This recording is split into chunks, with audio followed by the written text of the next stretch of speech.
welcome back to our EVS class. Hope you all are fine at home. Okay, we go to different places every day, right? Okay, for a change, today can we hear a tale? What is tale? Yes, a tale means story or a true story.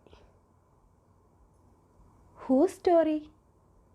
Yes, a traveler's story. Who is a traveler here? Yes, Gaurav Jani and his loner. Look at this. He is Gaurav Jani and his loner. Loner means his motorcycle. Gaurav Jani is an award-winning filmmaker and a motorcycle traveler. He belongs to Mumbai, which is a crowded and noisy city. He is bored from the city life and sets off on a journey to one of the world's most difficult terrains. This journey took about 2 months. He had to carry everything on his motorcycle. He packed a small tent, sleeping bag, plastic sheet, warm clothes and food that would remain fresh for some days. He also took his camera and extra cans for petrol. He left Mumbai, passing through the small villages and towns of Maharashtra, Gujarat and Rajasthan to reach Delhi. He took 3 days to cover 1400 kilometers from Mumbai to Delhi. But Delhi looked just like Mumbai. It has the same kind of houses made of cement, bricks, etc. He packed more things in Delhi and continued his journey. He reached Manali in 2 days. Children, do you know where is Manali? Manali is a hill station located in the state of Himachal Pradesh. It is one of the most popular tourist destinations in India. In Manali, he felt refreshing to be in the mountains and breathe the clean air. From there, his real journey started.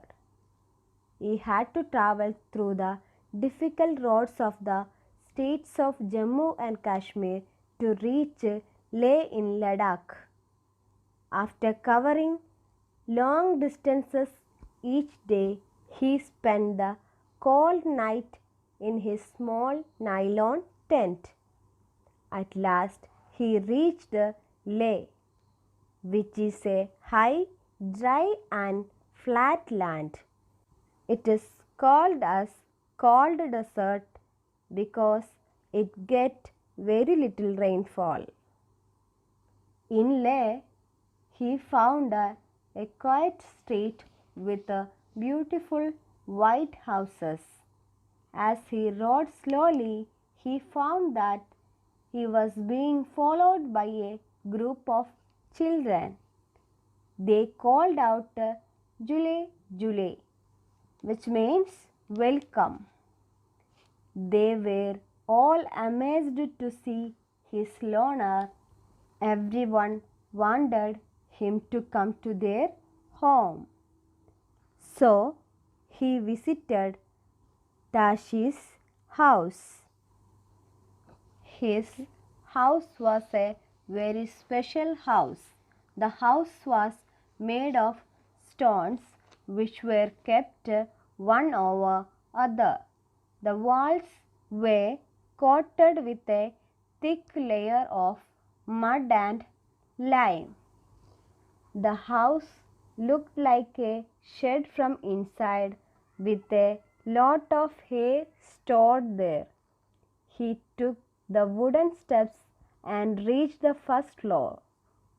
The ground floor is for animals and for storing necessary things. Sometimes, when it gets too cold, Tashi's family also moved downstairs. Then Tashi took him to the roof of his house.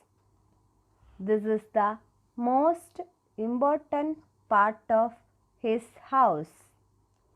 During summer season, they dry many fruits and vegetables and store them for winters. The thick walls, wooden floor, and the wooden ceiling protected them from cold. Every part of the house was built specially to suit the needs of his pupil. Now, Gaurav, Jani, and Lona started to climb higher. They had a very tough time moving towards the rocky plains of Changtangs. This place is at a height of 5,000 meters. It is so high that it is even difficult to breathe normally. For many days, he kept wandering in this area with not a single human being in sight. No petrol pumps, no mechanics, etc. Many days and nights passed. They kept moving ahead. Suddenly, one morning, he saw before him flat, grassy land. This place is inhabited by the Changpas. Changpas means a tribe living on the mountains. The Changpa tribe has only about 5,000 people. The Changpas are always on the move with their goats and sheep. It is from these goats that they get all that they need: milk, meat, skin for tents, and wool for coats and sweaters. From these special goats, they get wools for making the world famous Pashmina shawl. It is believed that a single Pashmina shawl is as warm as 6 sweaters. It is very thin and very warm. These Changpas stay high up on the mountain on very difficult conditions because that is where these gods can live. These gods are their only treasures. This is their life and their livelihoods. Namgyal is a member of the Changpa tribe, welcomed Gaurav Jani to his home, which was a big cone-shaped tent. They called their tent as Rebo. Children, do you know what they used to make their tent? Yes, yak hair is woven to make strips which are stitched together. These are strong and warm and protect them from the icy strong winds. Near the river, there was a place to keep sheep and goats. Changpa called this leka. The walls of a leka are made with stones.